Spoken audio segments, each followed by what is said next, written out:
Well, good morning and welcome once again to Elevenses. It's the 14th of February, isn't it? How can I possibly have forgotten it was the 14th of February? Of course, it's Valentine's Day today. It's a grey day here in London. It's a little bit warmer than it has been. It's been icy for the last few days. And we're looking forward to some warmer weather for the end of the week. So what have we got for you in today's show, which is number 113? Well, first presentations to New Zealand on Zoom for Shiny Side Up. The woman who died in the vigilante crash, her house was burgled the day after. Kawasaki's 2021 ZX14R has been recalled in the US and Australia. KTM have an RC890 sports bike in development, it seems. There's no imminent return for bike trainers, but the MCIA have finally moved on the expiring CBT issue, which has now been raised in Parliament too.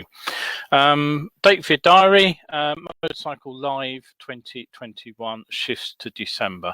And finally, we'll round off with a better biking tip, talking about signalling at roundabouts. So settle yourself down for the next 25-30 minutes or so of topical news, sometimes controversial views, and better biking tips. Right, okay, so let's just get rid of those. Let's just add that. There we go.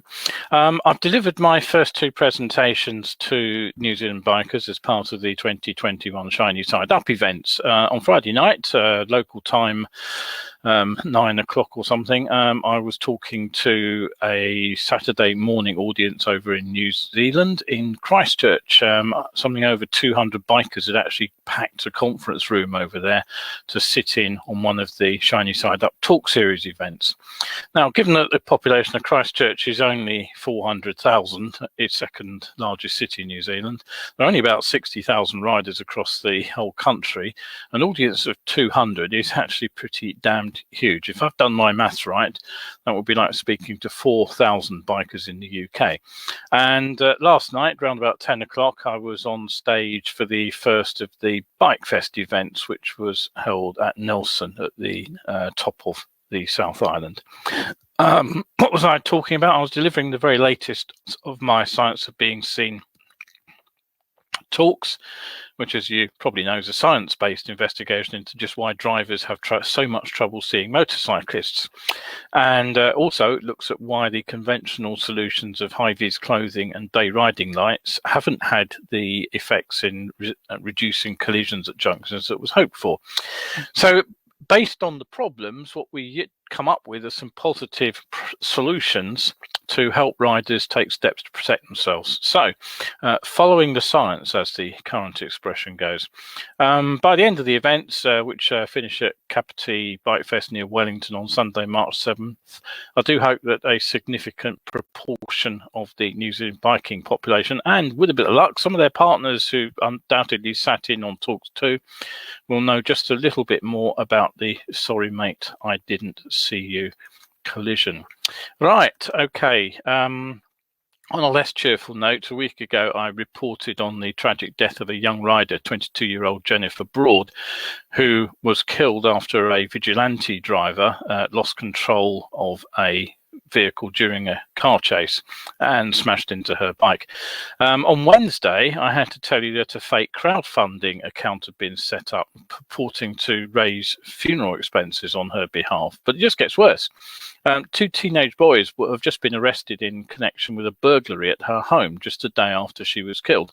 They stole several items before fleeing when a man spotted them in the building at about 1 a.m. on the Sunday after the crash. 15-year-old's been charged with burglary and 3 counts of stealing, whilst a second teenager has been arrested, and he is helping police with their inquiries, as they say. Police have not said whether it's a targeted attack or just a coincidence. Meanwhile, Christopher Hughes, who was the 25-year-old driver of the Holden vehicle who lost control, has actually been charged with murder. The matter's been heard in court and he's been remanded in custody. The police case is actually based on an Australian definition of murder, which does not rely on intent, but whether somebody committed a criminal act that is reckless or negligent and where death is a likely consequence. The 18-year-old who was driving the stolen Hyundai has been charged with driving and property offences. So it's a pretty sad story from Queensland, Australia. On another note, if there's one bike where you probably do want the brakes to work properly, it's likely to be Kawasaki's ZX14R.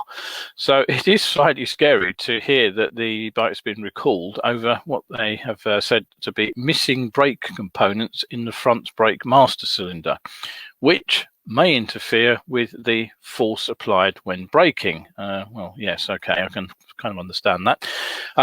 It's not clear if the problem affects UK bikes, but certainly the US National Highway Traffic Safety Administration say that 84 bikes were built during the recall period, which was August the 3rd to September the 23rd last year. In a masterpiece of understatement, Product Safety Australia warns that the issue can result in a loss of brake performance and increase the risk of accident, causing serious injury or death to rider and other road users. Right, okay. In other news, a KTM sports bike has been spotted. Now, I've talked about the platform concept, which involves manufacturers basically taking a base model and then developing several different motorcycles from it quite a few times over the last 12 months or so. KTM have tended to apply that particular route to a wider model range in their relatively short life as a motorcycle manufacturer already. So it's probably not a surprise to find that the new 890cc motor seems to have found its way into a sports bike derivative, a fully fared bike, which is thought to employ the same 890cc parallel twin engine that's in the 890 Duke, has been spotted, and it would make sense because right now their biggest sports bike is actually the 390 single. The RC8 did top the KTM range of sports bikes between 2008 and 2015, but it had limited success on the track, quite frankly, and there were also a succession of minor and sometimes, according to word on the grapevine, not so minor niggles, which limited its appeal to street riders. And quite frankly, many people would have been put off by its slab-sided styling too. It wasn't the prettiest of motorcycles. Over here in the UK, DVSA have announced that all practical and theory tests in England up to and including 24th of February 2021 have been cancelled, excepting those for mobile emergency workers whose tests will take place as arranged. But in the week that DVSA wrote to rider trainers to say there's no immediate prospect of a return to work and that the situation will be reviewed on or about Wednesday the 24th, the Motorcycle Industry Association, the MCIA, has at long last moved on the issue of time expired CPT certificates. Now, if you've been following these shows since the beginning, you'll know that training schools were shut down in March in the first lockdown, and it immediately began to create a problem for riders who depend on those 2-year CPT certificates to stay legal whilst riding. MOTs and driving licenses were promptly extended, but the government claimed that it would be unlawful to grant the same kind of extension to holders of CPT certificates. And since then, we've had any number of tier systems and lockdown restrictions, which have basically meant that many ATBs have only been able to deliver a very limited number of CPTs during the periods they've been open. They've been shut. Some of these places have been shut for months on end. I've been shut down since, effectively since November. The MCIA has at long last got on the case by pointing out that the CPT certificates lost due to expiry could mean that key workers would be unable to use their powered two-wheelers to help them on their daily commute. Now, it's absolutely unbelievable that the motorcycle industry's official speaking body, the one that has contacts with government at a higher level, has taken 11 months to work that out. Particularly as they've got their own training arm, their own training schools must have been in contact with them on a almost a daily basis, I would imagine. And it's not as if we've only just figured this problem out. The training schools knew that this was going to be a problem right from the very beginning. And it's not just key workers who are affected either, the doctors, nurses, police, that kind of people. Some of those definitely use bikes to get to work, particularly, as I said before, given the pressure on hospital car parks and parking charges. But the issues affect anybody on L plates who wants to ride to work because they can't do their work from home. Without access to their bikes, they will have to take other forms of transport. And of course, for those who use their bikes for work, and whatever my feelings about delivery riders, it is legal to be a food delivery rider. If they haven't got a CBT certificate, there's a significant chance that they will lose their job altogether. So I suspect there are significant numbers of riders out there right now without the necessary documentation.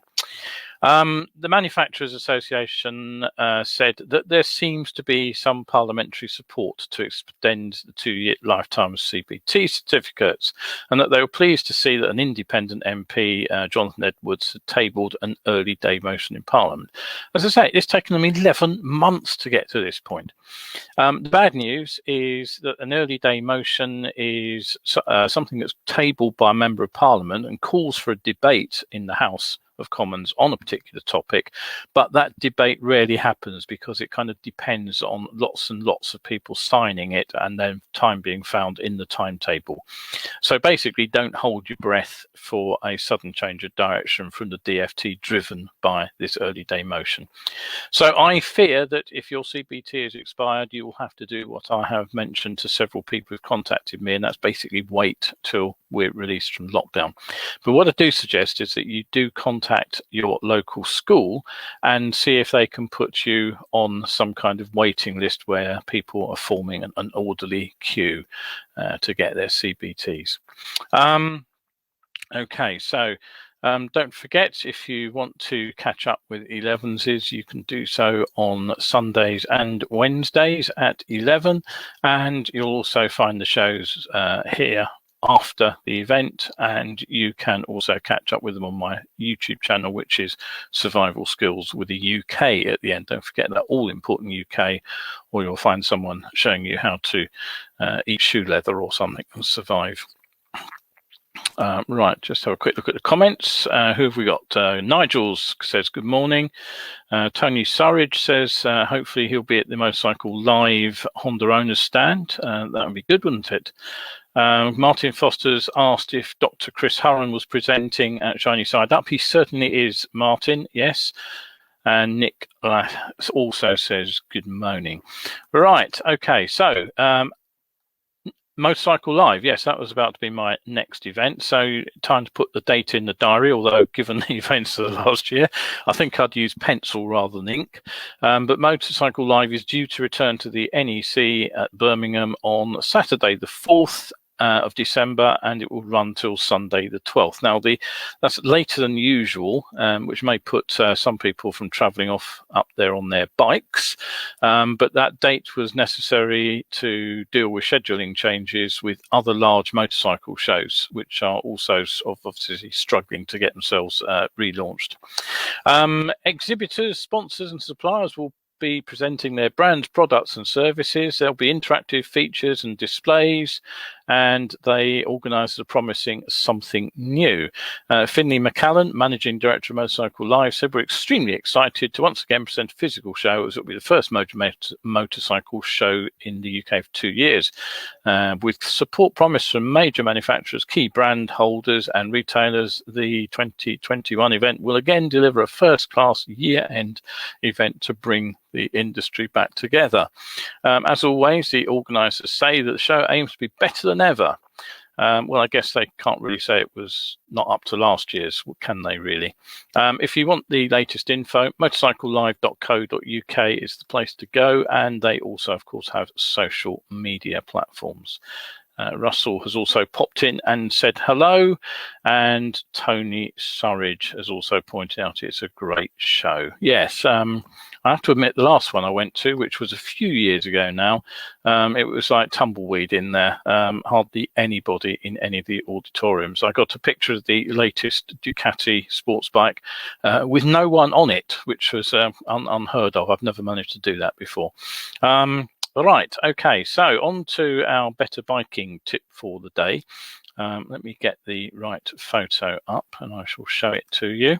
That's the wrong photo. That will do. Let's put that up on screen. There we are. A few days back, the Queensland Department of Transport and Main Roads posted a social media quiz on road rules. And one of the questions they put up was featuring a roundabout. And they showed basically a car taking the first exit and the motorcycle, which was alongside the car in the adjacent lane, going straight on and exiting at the second exit. So not quite like the diagram you see in front of you. If you ignore the M4 exit on that one, or M14 is it? I can't. M14, yes. If you ignore that one, basically it was a square roundabout, more or less. But anyway, the question was, does the motorbike need to indicate when entering and exiting the roundabout? And the result was a very heated debate. Thousands of people responded, and huge arguments took place about what the right way of signalling the roundabout for the motorcycle was. For example, one person said, "I believe the correct rule, as I was told, is that the bike should indicate right on entering and then indicate left to exit." Another argued the motorcycle doesn't have to signal on entry because it's going straight ahead. All vehicles have to signal when exiting a roundabout. And that is, in fact, the correct answer. The full answer posted up later was, as the motorcycle is travelling straight ahead, they do not need to indicate on entry. However, before exiting, they must indicate left and continue to indicate until they've exited the roundabout. Now, you probably recognised that that is exactly the same rule that we have in the UK. But as one Australian wrote, lots of people don't understand this road rule. And I would honestly say exactly the same applies here in the UK.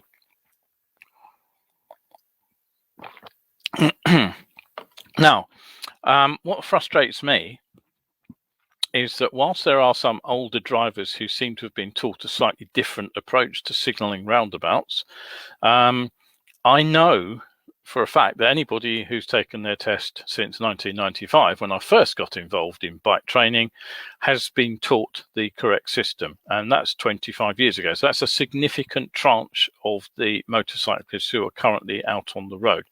But the thing that I find is that for every rider who says car drivers don't signal roundabouts properly, there will be a motorcyclist who doesn't signal either, either fails to signal completely or signals incorrectly. And the reason for signalling on roundabouts is very simple and straightforward. It's to tell other road users where we are going so they know how to respond. And if they know how to respond, they are most likely to respond in a way that we can predict too. So, okay, what are the basic rules of signalling a roundabout?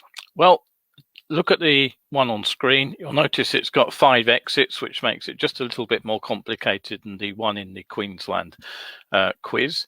But because it's got 5 exits, it explains perfectly how we signal roundabouts. What we do is we look at the roundabout as a clock face. And basically what we do is we draw a line between where we're coming in and 12 noon, which is at the top on the other side of the roundabout. So here's your first rule. Anything after 12 o'clock is a right turn, and you signal right on the approach. And then if there are multiple right turns, which there can be, of course, you signal left as soon as you pass the exit before the one you want, ready to take that turn. And as the Queensland rule says, you keep that signal on until you've actually cleared the roundabout. So anything after 12 o'clock is a right turn, and you can have more than one right turn. Here's your second rule. There is only ever one left turn. So that's the one I've marked as the first exit on this diagram. and you simply approach that signaling left, and then follow that round the corner and cancel the signal as soon as you're off the roundabout. So those are the two basic rules. Anything after 12 o'clock is a right turn, and you can have more than one right turn. So you signal right and then you signal left at the appropriate exit. The first exit is always a left turn, and you signal left on the approach and cancel once you're off the roundabout. So that leaves anything after the first exit up to and including 12 noon. And on this particular roundabout, you will see there are two of these exits. And basically what you do is you treat them both in the same way. You don't signal left or right on the approach. You simply approach with no signal at all. If you signaled left, you confuse people because they think you were taking that first exit off the island. So you don't signal. But if you're taking the second exit there, the one for the M14, you signal left as soon as you pass that first exit.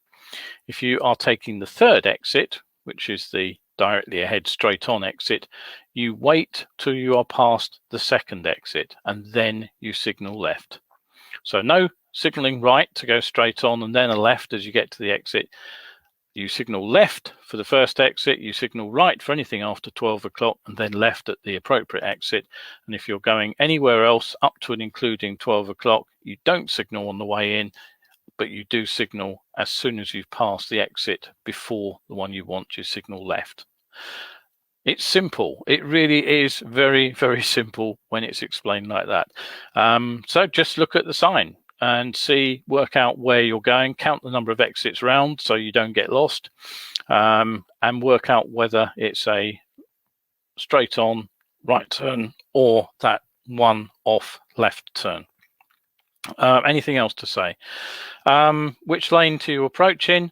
Well, if you're going left, it makes sense, obviously, to approach in the left-hand lane, or you'd be cutting across vehicles. If you're going right, it makes sense to approach in a right-hand lane and to hold that position around the island, unless it's one of these horrible roundabouts with spiral markings, in which case you follow the lane that's marked out for you.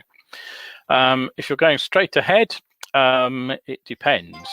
You may be able to go straight on from the left-hand lane. You may be able to go straight on from the right-hand lane. The one that I tend to avoid as a matter of course is a centre lane on a busy roundabout. There's a good reason for that. It's because as soon as you move forward from 3 lanes onto the island itself, you often find there's only actually room for 2 vehicles if everybody's going around the island. If things are turning left from the left-hand lane, then it's not a problem. But you very often find that you get squeezed by vehicles on your left and on your right.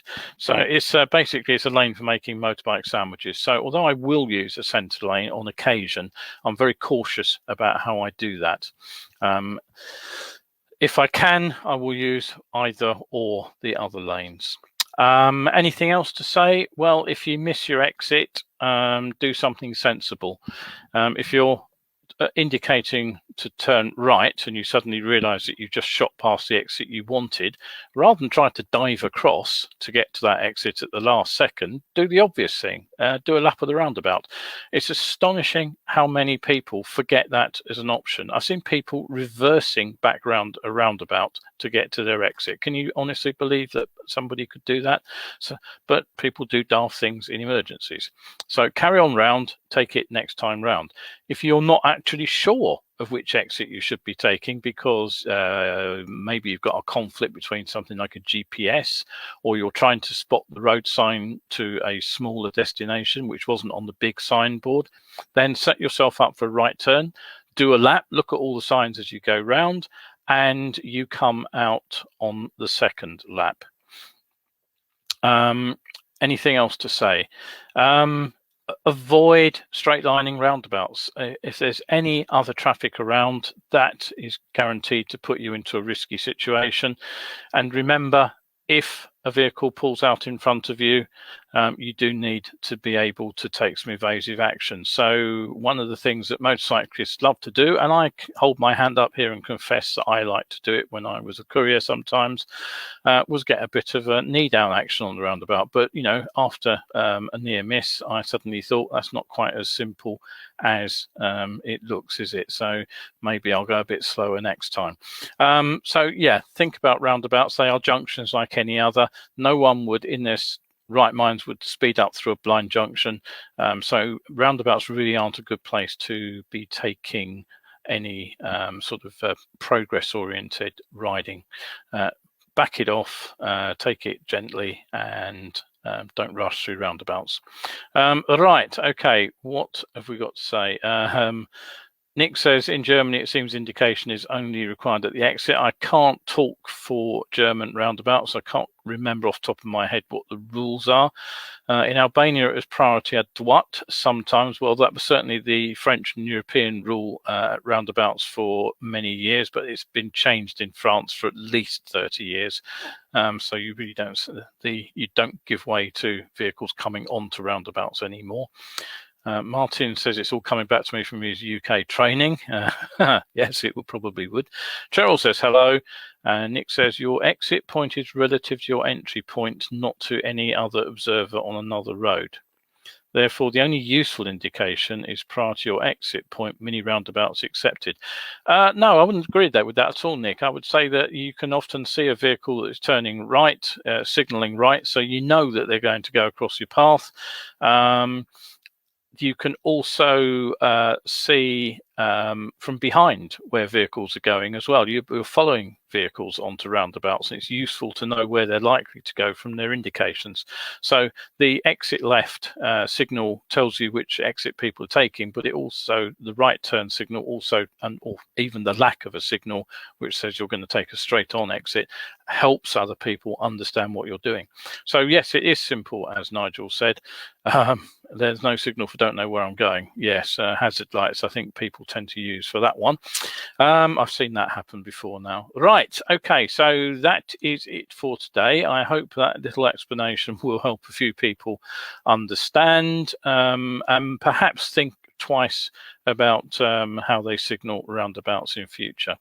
As I say, it's not very difficult, and none of it guarantees that a driver will actually see our signal or respond to it in the way we hope, but it does make it a little bit easier if drivers do have an idea of what we are trying to do. There's a lot more about roundabouts in my book Tarmac Tactics, which, as you probably know, is available from my publisher, which you can find at, and he's just putting the link up. Paste. I don't know if there's an offer from the publisher, discount offer at the moment, but if you look at the top of the screen, the page where you log in there to have a look at the books, if there is a discount code operating, you will spot it. And Cheryl's logged in. Hi, Cheryl. Nice to see you too. Right, okay, that's it for today. Back on Wednesday. Hopefully, slightly warmer weather and a bit less snow and ice for us all. Thanks for watching. Stay safe out there, everybody, and see you at the next show. Bye for now. Oh, Martin said, will the new shiny side presentations be available online? Martin, I did suggest that. Frankly, I don't know the answer. I would like them to put them up for obvious reasons. It would give everybody access to the presentations, not just the ones who were there. It would widen the audience. It would be a fantastic thing if they did, but it's not in my hands, so I can't say. I may well make my own video of Science of Being Seen and put that up at some point, perhaps at the end of the Shiny Side Ups, which finish in early March. All right, so I'm off. All right, take care, everybody out there. Bye for now.